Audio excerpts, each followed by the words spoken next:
নমস্কার। ঋষিবাণীর আরো একটা নতুন পর্বে আমি অর্ণব আপনাদের স্বাগত জানাই। আমাদের সঙ্গে রয়েছেন আমাদের সকলের প্রিয় মানুষটি, যিনি এক নিমেষে আপনাদের সমস্ত সমস্যার সমাধান করে দেন। শান্তনু শাস্ত্রী, শান্তনুদা আমাদের সঙ্গে রয়েছে। নমস্কার সবাইকে। প্রথমেই যেটা বলবো, আমরা তো বিভিন্ন রাশি নিয়ে আলোচনা করি। আজকে অন্যতম একটি রাশি কর্কট রাশি। সেই কর্কট রাশি নিয়ে আলোচনা করতে গিয়ে যেটা জিজ্ঞেস করব, কর্কট রাশির একটা সময়ের পর এরা বড় হয়। বড় হওয়ার পর যখন তারা চাকরি খোঁজে বা চাকরি পায়, বা মানে মোট কথা যখন তারা কেরিয়ার তৈরি করে সেই সময়টা। সেই সময় ঠিক কি, কি পদ্ধতির মধ্যে দিয়ে গেলে তারা সফল হতে পারবে? ক্যারিয়ারের ক্ষেত্রে বলবো কর্কট রাশি, কর্কট লগ্নের মানুষ এরা কিন্তু খুব যে ক্যারিয়ারিস্টিক তা কিন্তু নয়। হুম। এরা পরিবর্তন পছন্দ করে, এরা একটু নিজের মনে নিজের খেয়ালে থাকতে পছন্দ করে। তাই চাকরি, ব্যবসা এসবের থেকে শিল্পী সত্তা এটা কর্কটের জন্য খুব ভালো। কর্কট খুব ভালো ডাক্তার হতে পারেন, স্নেহ কর্কটের মধ্যে রয়েছে। কর্কট রাশি লগ্নের মানুষ তারা খুব ভালো নার্স হতে পারেন। সরকারি চাকরিও কর্কট পছন্দ করেন, কিন্তু সেই নিয়ম নিষ্ঠা সেখানে কর্কটের সমস্যা হয়। আবার যদি কর্কট কোনো কোম্পানির বস হয়ে থাকেন, তিনি খুব ভালো বস, তিনি সবাইকে নিয়ে চলতে পারেন, তিনি সবার জন্য ভাবেন, সবার সঙ্গে তার ভালো সম্পর্ক। বস হলেও তার যে বিহেভিয়ার সেটা কিন্তু একজন সাধারণ এমপ্লয়ের মতো। হয়তো তাকেই বেশি খাটতে হয়, কিন্তু তা সত্ত্বেও তিনি এই বস থেকে বেশ ভালোভাবে উপভোগ করতে পারেন বিষয়টিকে। তো কর্কটের ক্ষেত্রে পেশা, এই বিষয়টিতে যখনই আমরা আসবো তখন আমরা বলবো যে এই পেশায় যাওয়ার আগে একটা স্পিরিচুয়াল প্রিপারেশন, আধ্যাত্মিক একটা প্রস্তুতি সেটা কর্কটের নেওয়া উচিত। আর যখন কর্কট এই আধ্যাত্মিক প্রস্তুতি নিতে সক্ষম হবেন, তখন কিন্তু তার কাছে সমস্ত কর্মক্ষেত্রে ক্রিয়েটিভ হয়ে উঠবে। সমস্ত কর্মক্ষেত্রেই তিনি তার স্নেহপ্রবণ আবেগপ্রসূত মানসিকতার প্রকাশ সেটা তিনি করতে পারবেন। তিনি ভালো থাকবেন, সুস্থ থাকবেন, হ্যাপি থাকবেন, এনভায়রনমেন্ট তার সঙ্গে কথা বলবে এবং তার ইমোশন কোনোভাবে আঘাতপ্রাপ্ত হবে না। এতেই কর্কট ভালো থাকবেন, তার পেশার ক্ষেত্রটি ভীষণ সুন্দর হয়ে উঠবে। কর্কটের পেশার ক্ষেত্র তো সুন্দর হয়ে উঠবে আমরা শুনলাম। এবার একটু জানতে চাইবো, এদের চাকরির যোগ কি, কি? কর্কট রাশি বা লগ্নের মানুষরা এরা আঘাত গ্রহণ করতে পারেন না, বড় চ্যালেঞ্জ এরা নিতে পারেন না। তাই এই ক্রিয়েটিভ ফিল্ডে এরা গিয়ে আনন্দ তো পান, কিন্তু যখন পয়সার প্রশ্ন আসে, চেয়ে কিছু একটা নিতে হবে, এটা কর্কট নিতে পারেন না। তাই আমি পার্সোনালি কর্কটকে সাজেস্ট করি যে তোমরা চাকরি করো। দশম ভাবপতি মঙ্গল, সেখানে একটু সাপোর্ট পেলে পরেই কর্কট চাকরি পেয়ে যায়। খুব যে লড়াই করতে হয়, খুব যে স্ট্রাগল করতে হয় তা কিন্তু নয়। তাই এই কর্কট রাশি বা লগ্নের মানুষ, এদের চাকুরির যোগ হচ্ছে মঙ্গল বৃহস্পতি যোগ। আমি নিজে এই যোগে চাকরি পেয়েছিলাম।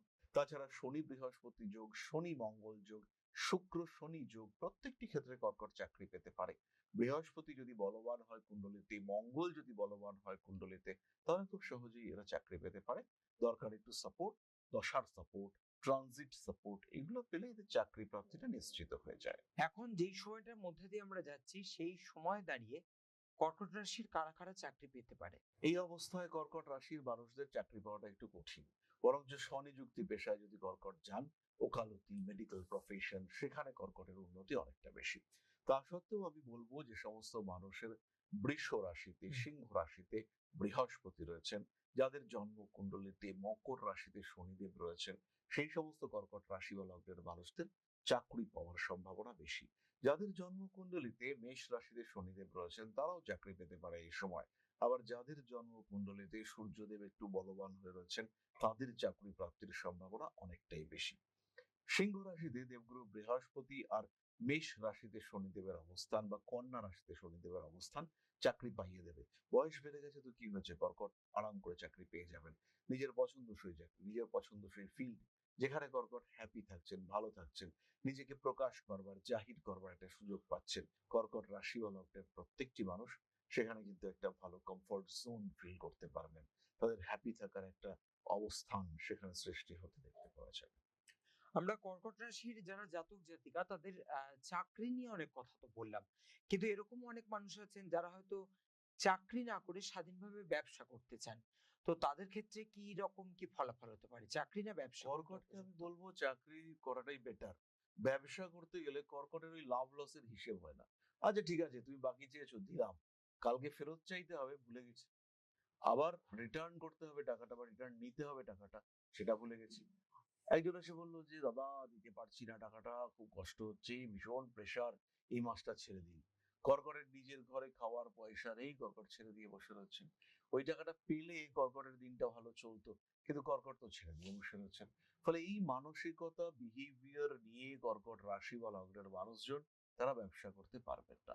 আরেকটা সমস্যা দেখতে পাওয়া যায়, কর্কট টাকা পয়সা চাইলেন, দাদা তুমি টাকা পয়সা চাইলে, ভাইয়ের উপর এটুকু ভরসা নেই, দাদা তুমি পারলে এটা করতে, আমার এই সমস্যা। কর্কট ভুলে গেলেন। কর্কটের আচ্ছা ঠিক আছে, সমস্যাটা মেটান। এই যে সংকোচ, এর কারণে কর্কটের বারবার লস হতে দেখতে পাওয়া যায়। আর সেই লস থেকে কর্কট বেরিয়ে আসতে পারেন না, টাকা পয়সা চাইতে পারেন না। কর্কট রাশি, কর্কট লগ্নের মানুষরা তাদের এই প্রাপ্তির ক্ষেত্রে একটা অদ্ভুত সংকোচ কাজ করতে দেখতে পাওয়া যায়। আর তার কারণে কর্কটের জন্য আমি বলবো যে বিজনেসে যাওয়ার দরকার নেই, চাকরি করো। আর যদি খুব স্টেবল বিজনেস স্টার্ট হয়ে যায়, আবার যদি এআই ওরিয়েন্টেড বিজনেস কিংবা কম্পিউটার রিলেটেড বিজনেস স্টার্ট হয়ে যায়, সেই ক্ষেত্রে কর্কট রাশি বা লগ্নের মানুষ তারা খুব ভালো রেজাল্ট করতে পারবেন।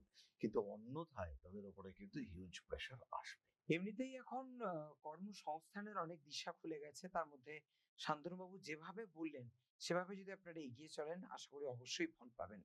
আজকের পর্ব আমরা এখানেই শেষ করব। আবারও দেখা হবে নতুন কোনো পর্বে। নমস্কার। নমস্কার, জয় মা আদিশক্তি।